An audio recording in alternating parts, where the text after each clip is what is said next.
Speed, desde Interlagos está no ar o primeiro Curva do S de 2012. No Curva de hoje...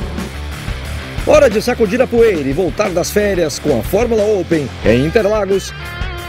Carros clássicos no Curva, com o museu em Boston e Ferraris em São Paulo. E é com os clássicos que começamos o programa de hoje. O Museu do Automóvel Las Anderson é um dos mais importantes museus históricos do Hemisfério Norte. Uma coleção magnífica que teve início há mais de 100 anos, criado pelo embaixador americano Las Anderson e sua esposa Isabel.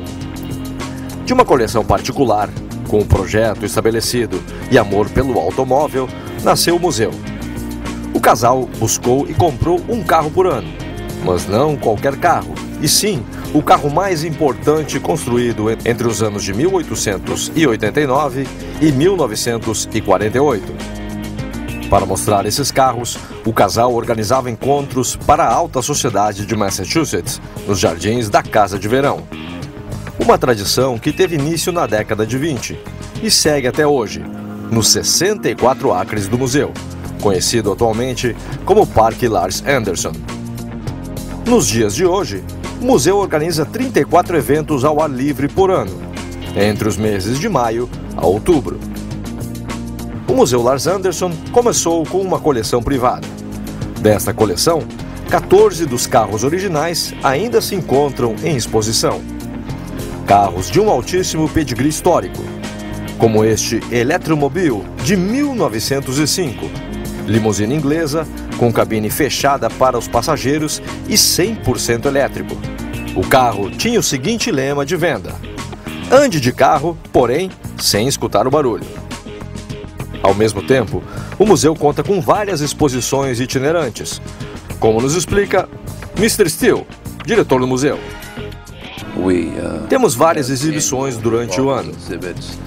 Por exemplo, agora estamos com a exibição chamada A Expressão de Obsessão de um Sonho, onde mostramos os carros que eram os mais desejados de várias décadas, desde 100 anos atrás, passando por décadas como nos anos 40, 60 e 70 e até os dias de hoje.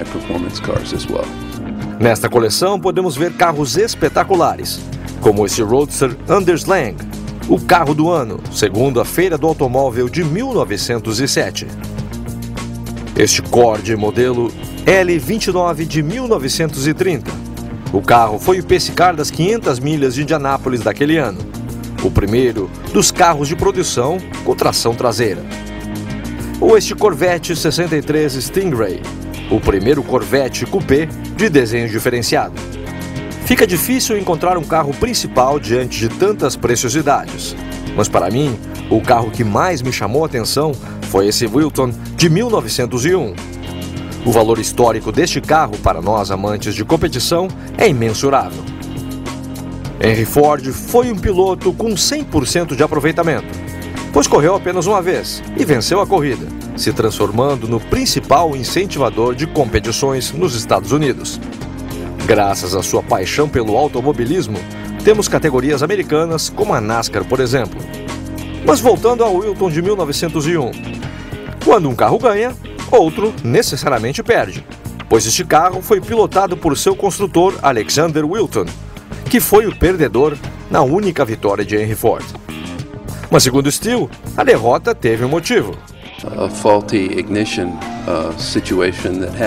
O carro teve uma falha no arranque. Alexander Wilton era o grande favorito. Mas este pequeno detalhe mudou o rumo da história.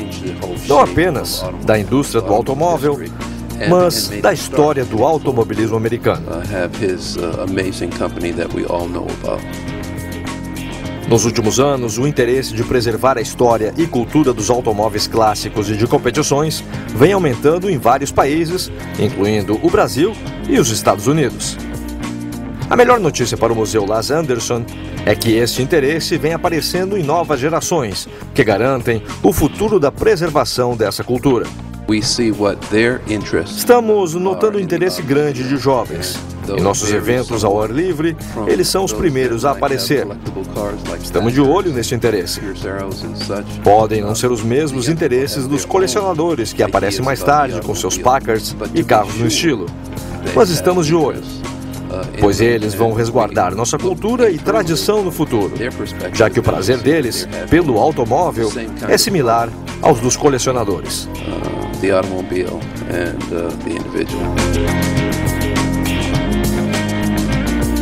O segmento Maquineta do Tempo normalmente conta a história do automobilismo brasileiro, mas hoje contamos uma parte da história do automobilismo norte-americano com a marca Duesenberg. A marca Duesenberg exemplificou o auge da indústria do automóvel americano na década de 20 e até hoje, segundo muitos experts, foi o melhor carro produzido nos Estados Unidos em todos os tempos. Com uma construção 100% artesanal, o carro era produzido apenas sob encomenda, com chassi e carenagem construídos de acordo com o gosto do cliente. O lema da Duesenberg era construir o que existe de melhor sobre 4 rodas. E, independentemente do modelo, todos os carros Duesenberg podiam alcançar uma velocidade de 192 km por hora, se esse fosse o desejo de seus donos na década de 20. No Northeast Car Museum, no interior do estado de Nova York, estão expostos vários Duesenbergs, mas hoje destacamos esses 2 modelos. Esta é uma limusine Cabriolet Holbrook de 1929, que pertenceu a um dono de banco da região. E este Roadster de 2 lugares, construção única do modelo de 1930 com 8 cilindros e 265 cavalos de força, pertenceu à esposa do banqueiro. Cada um desses carros foi vendido em torno de $18 mil. Apenas como comparação, uma família americana de classe média tinha uma renda anual de $1.300 e um carro Ford modelo A era vendido por $385.